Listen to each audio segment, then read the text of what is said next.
ഇനി നെക്സ്റ്റ് നമ്മൾ ചാർട്ടിലേക്ക് പോകുന്നു. ചാർട്ടിലേക്ക് പോകുമ്പം നമ്മളിവിടെ ഗോൾഡിൻ്റെ ചാർട്ടാണ് കാണുന്നത്. ചാർട്ട് എന്ന് പറഞ്ഞാൽ ഒരു ഗ്രാഫിക്കൽ റെപ്രസെൻറ്റേഷൻ ആണ്. ഈ കാണുന്ന ഓരോന്നും ഓരോ ക്യാൻഡിൽസ് ആണ്. ഈ കാണുന്ന ഓരോന്നും ഓരോ ക്യാൻഡിൽസ് ആണ്. ഇത് ഗ്രീൻ ക്യാൻഡിൽ, ഇത് റെഡ് ക്യാൻഡിൽ, ഇത് വീണ്ടും റെഡ് ക്യാൻഡിൽ, ഇത് ഗ്രീൻ ക്യാൻഡിൽ. ഗ്രീൻ ക്യാൻഡിൽ കാണുന്നത് ബയേഴ്സിനാണ്. റെഡ് ക്യാൻഡിൽ കാണുന്നത് ഇതിൽ സെല്ലേഴ്സാണ് കൂടുതൽ.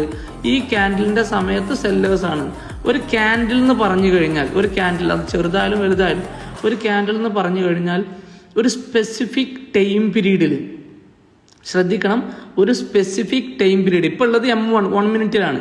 ഒരു സ്പെസിഫിക് ടൈം പീരീഡിലുള്ള ഗോൾഡിൻ്റെ പ്രൈസ് മൂവ്മെൻറ്റ് എത്രത്തോളം, എവിടെ വരെ പോയി, എവിടെ നിന്നാണ് സ്റ്റാർട്ട് ചെയ്തത്, എവിടെയാണത് ക്ലോസ് ചെയ്തത്, എത്ര ഹൈ പോയി, എത്ര ലോ പോയി എന്ന് കാണിക്കുന്ന പ്രൈസിൻ്റെ മൂവ്മെൻറ്റിൻ്റെ ഹിസ്റ്ററി കാണിക്കുന്ന ഒരു റെപ്രസെൻറ്റേഷൻ ആണ് എന്ത്, ക്യാൻഡിൽസ് എന്ന് പറയുന്നത്. ഇങ്ങനെ ഒരുപാട് ക്യാൻഡിൽസ് കൂടിയ ചാർട്ടിനെയാണ് എന്ത് പറയുക, ഗ്രാഫിക്. ഇങ്ങനെ ഒരുപാട് ക്യാൻഡിൽസ് കൂടിയ ഗ്രാഫിക്കൽ റെപ്രസെൻറ്റേഷൻ ആണ് ചാർട്ട്.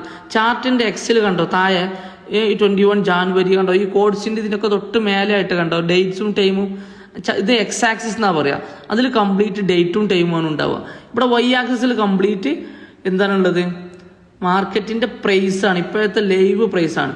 ഇപ്പം ലൈവ് മാർക്കറ്റ്, ലൈവ് പ്രൈസ്, ഇപ്പോൾ ഓടുന്ന പ്രൈസ് എന്നൊക്കെ പറഞ്ഞാൽ അതാ 4783 എന്നുള്ള ഈ ഒരു പ്രൈസാണ് ഇപ്പം ലൈവ് മാർക്കറ്റ് എന്ന് പറയുന്നത്.